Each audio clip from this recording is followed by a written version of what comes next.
Hi, I started a little rearranging project yesterday. I intended to start this a few months ago, but the third UK lockdown delayed my plans. We are still in lockdown to a degree, but we're slowly coming out of it in steps. The step we passed recently included the reopening of non-essential shops. During lockdown, the only places open would be like supermarkets, chemists, etc. But shops like clothes shops, sports shops and music shops were closed. And in order to put this plan of mine into action, I needed access to a music shop. So here's the situation. I have 5 keyboards in my collection. One of those is quite new. I bought it a year and a few months ago, and that's my best keyboard yet, the Nord Electro 6D. And in my music room, up until yesterday, I only had space to have 2 or 3 keyboards set up at any one time. I'll explain what I mean by 2 or 3 later on in this video.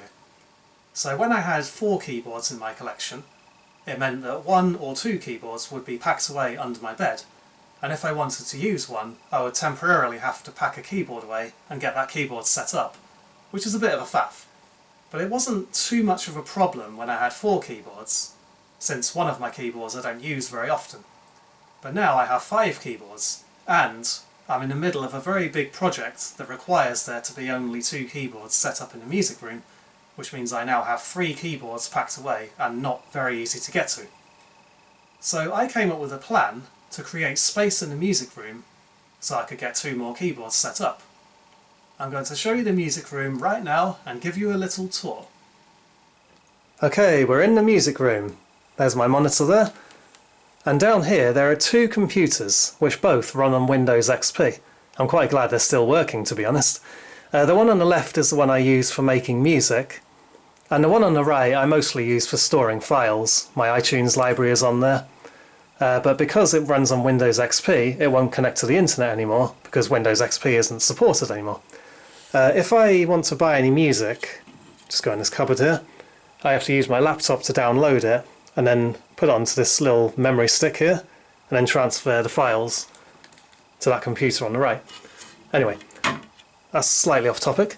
Little cupboard here with various stuff in, then there's various electronic gear all stacked up there, and a mixing desk. If there were 3 keyboards set up in here, one of them would be right here. The keyboard stand is up against the wall there. I'll explain why shortly. There's no keyboard set up there right now.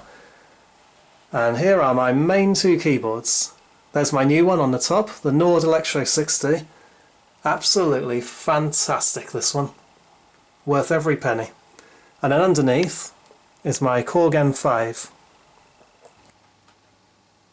I got my first Korg M5 back in 1999, and for many years it was my #1 keyboard.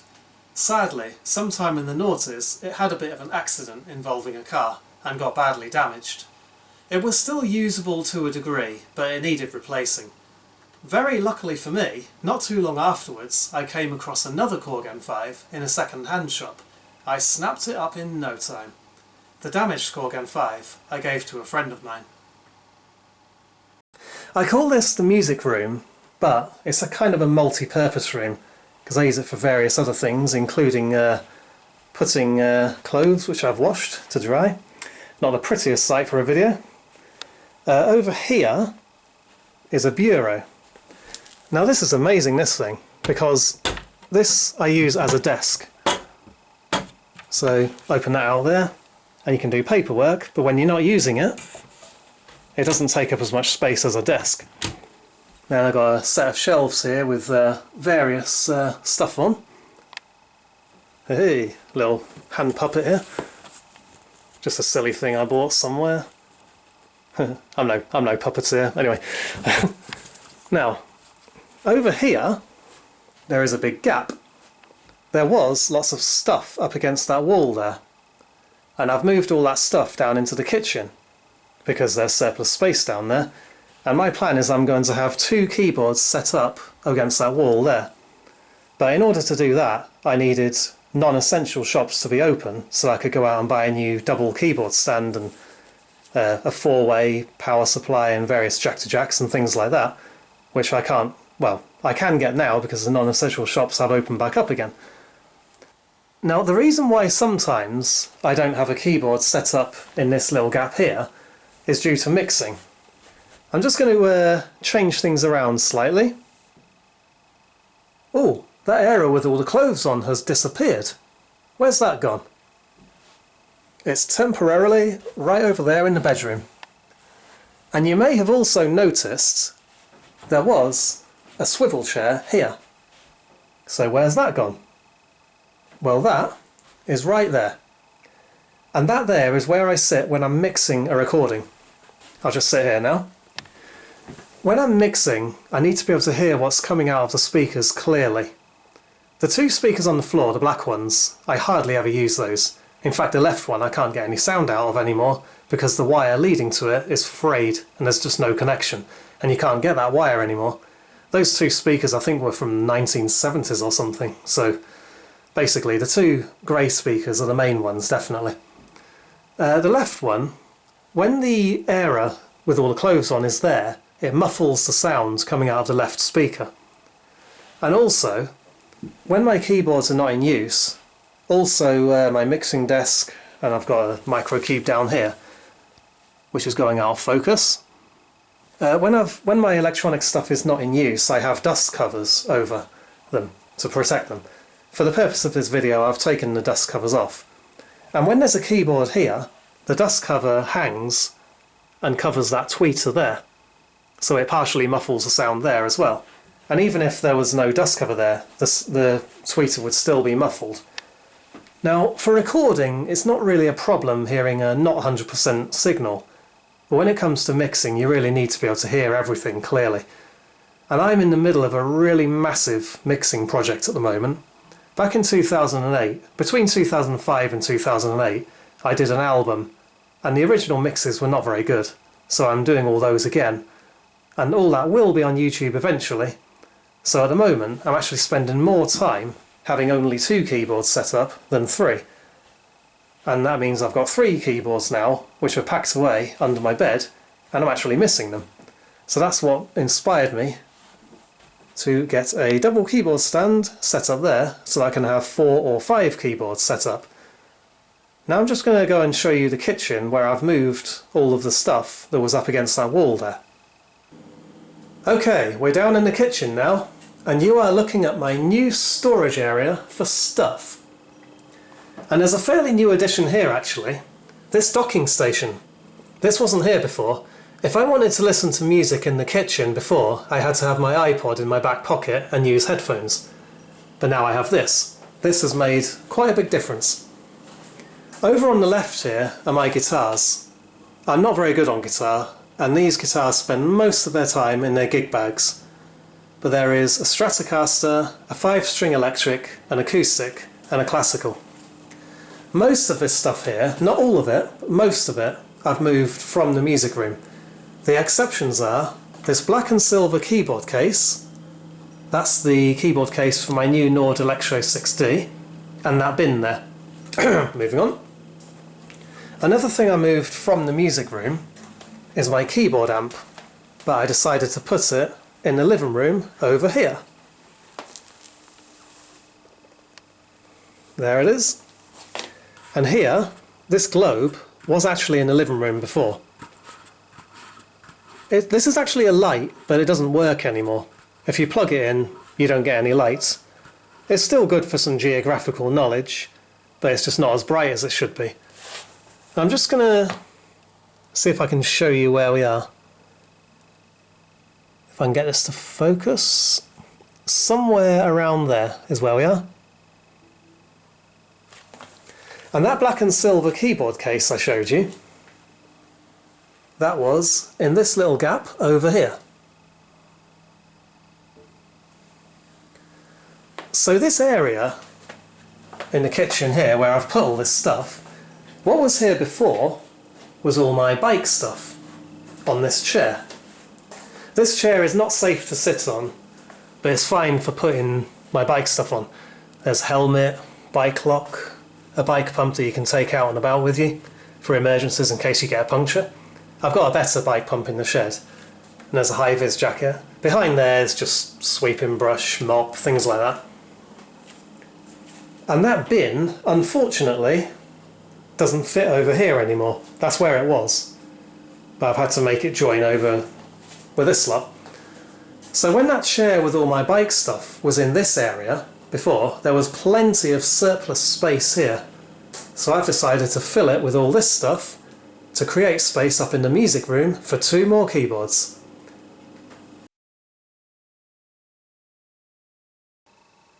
Okay, about a week has passed since I filmed the first parts of this video. A couple of things have delayed the process a little bit, but the main thing was having to wait a bit longer to buy a new double keyboard stand. Basically, the music shop didn't have any in at first, they had to order some, and it just took a little bit longer. Anyway, I've been to that shop today and I've bought a new double keyboard stand, along with a new foot switch and a couple of jack-to-jack leads. One thing I was able to buy a week ago was a new 4-way. That's just general electronic equipment. I've actually decided over the last week that in the not too distant future I'm going to make a video where I'm going to do a little rough guide to my keyboard collection. So I'm going to go through my keyboards one by one and I'm going to play some stuff on a few select favourite sounds. I'm not going to do that in this video, but one thing I will do in this video is I will set up all 5 of my keyboards, except the 2 that are already set up, and I'm going to show them to you. What I've done so far is I've set up my double keyboard stand. I'm going to show you that now.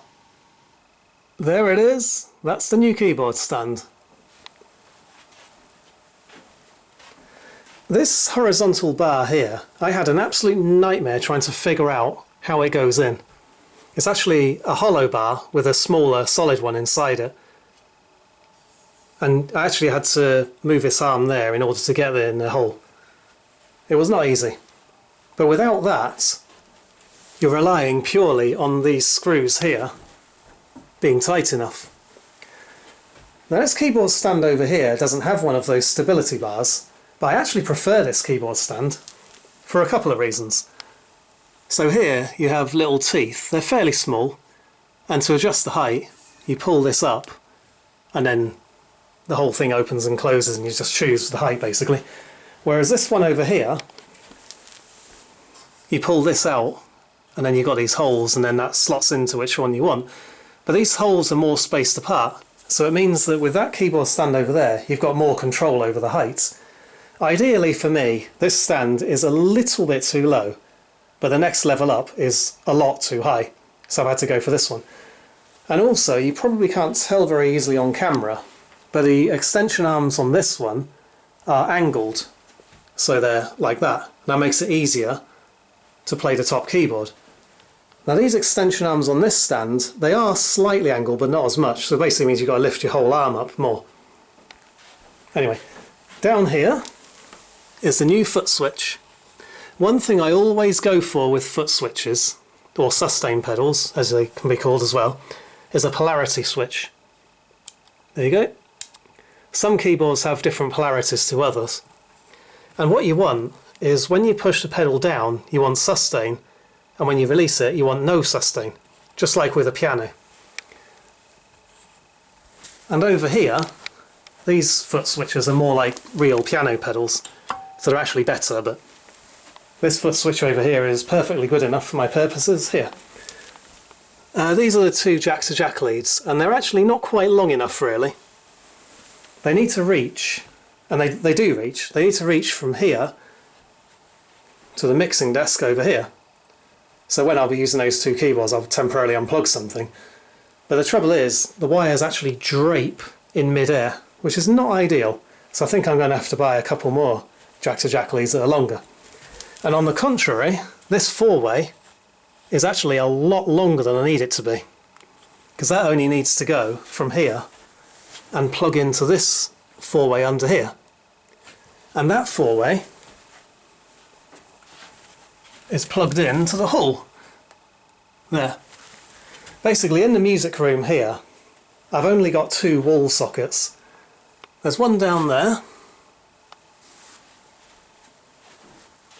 and there's one down there. And what I have are these tower things here, and you have 10 sockets on each one of these. It sounds like it's not safe, but then if it wasn't, why would they invent them? And here I've got a little tripper switch, so if the power does overload, then it'll trip out. Then that there is the other one of those. And similarly, another tripper switch down there. Now it's actually not advisable to plug a 4-way into another 4-way. But the trouble is, I don't really have a lot of option.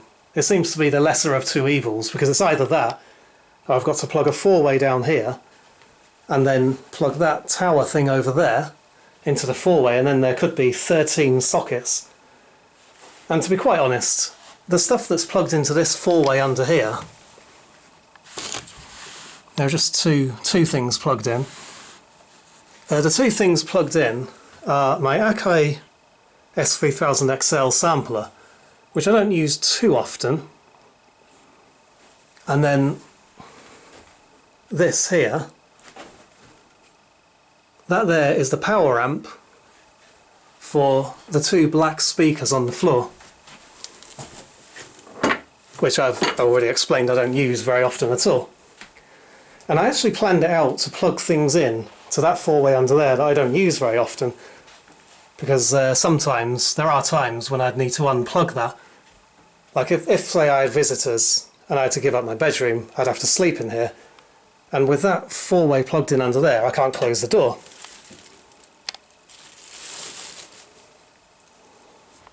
So I think it's time to put a couple of keyboards on here. So here are the two keyboards for this keyboard stand over here. This one on the bottom, this is my least used keyboard I have, and since I bought it, it's actually spent most of its time packed away, to be honest. But this is the Casio CZ3000. It's a vintage synthesizer from the 80s, and since it's vintage, maybe one day this will be worth a fair bit of money. That's one of the reasons I'm hanging on to it. The other is that I'm terrible at selling. There is actually another thing making me want to keep hold of my Casio CZ3000. One of my first keyboards I had as a child was made by Casio as well. That was the CT670. Back then I played that pretty much every day for quite a few years. I loved it to bits. Because of that, I feel like I have a fairly strong connection to Casio. As far as I'm aware, the CZ3000 is one of the most popular instruments they made. Possibly the most popular, so I kind of feel like I was destined to own one day. I may start using it more often now that I have somewhere I can set it up on more of a long-term basis. It doesn't sound particularly amazing when it's dry, but to make it sound good you usually need to run it through some kind of EQ or effects, which I am able to do. This one on the top is the Roland SH201. And this came out sometime in the noughties, and it's not the most expensive synth out there, to be honest, far from it, but this is actually my top choice when it comes to using a control keyboard with virtual instruments. And that's instruments inside the computer. Over here, this black MIDI lead here is connected to the computer. So if I plug this into the back of a keyboard, then the keyboard controls the virtual instrument in the computer. This grey MIDI lead here, that's connected to my Akai S3000XL sampler. And the reason I don't use this very often, by the way, is when I bought it off of eBay, I didn't have any sounds to start off with. And I basically had to learn how to sample on it, and then sample sounds completely from scratch. I don't have that many sounds on it. So basically, if I use one of those two MIDI leads, that would drape across the floor here and plug into the back of that keyboard up there. Now my plan is, whenever I'm not using these two keyboards, all of the wires, so jack-to-jack leads, two power supplies here, all of the wires will be out of the way, so that basically there's a safe walkway into this music room without there being a trip hazard. But any time I'm using one of these keyboards, down here there is a mat which is folded up, but this here is the same as that mat out there. So basically that will prevent there from being a trip hazard. And I doubt I would ever use both of these keyboards at the same time. So I've got two jack-to-jack leads. So basically, if I want to use either of these for sound, I would temporarily unplug these two jack leads here and then get sound to the mixing desk. If I did ever want to use both of the keyboards at the same time, I could always just use both of them in mono. But most of the time I think I wouldn't be using these, or I'd be using only one at a time. Now I've already set up this single keyboard stand here, and shortly I'm going to be putting my other keyboard on there. And you might have noticed there was a drum stool just there. I've now put that over here out of the way. What I was using this for before was any time I'm doing anything using headphones, I basically wanted somewhere to put the headphones down. Whenever there's a keyboard up here, I can put the headphones on there. And before, I was actually using that stool there down in the living room to put that globe on that I showed you a little while ago. So, I think it's time to put the other keyboard on this keyboard stand here. Over here is my oldest keyboard. Not in the sense of when it was made, but in the sense of when I got it. I've had this one since 1997. This is the Roland W30. And just like the Akai S3000XL, the Roland W30 is a sampler. It's also a workstation, so you can do sequencing on it, you can lay tracks down, and I did a fair bit of that in my late teens. In my childhood I had some other keyboards and instruments, but when I went to college and moved away from my hometown, I wasn't able to take those instruments with me, so I actually sampled all of the sounds from them onto this. I've built up a pretty big library of sounds in general on this, but this is also a portal to my childhood in a way. And it uses floppy disks, which are over here. So, for the first time, that's my 5 keyboards all set up in the same room. The Roland W30, the Nord Electro 6D, the Korg N5, the Casio CZ3000, and the Roland SH201. And technically, you could class the Akai S3000XL as a keyboard as well, since it's hardware. You just have to plug a keyboard into it. It's the sound module really, strictly speaking. So depending on which way you look at it, that's 5 or 6 keyboards all set up together in the same room. So that's the music room, rearranged and improved. Thanks for watching.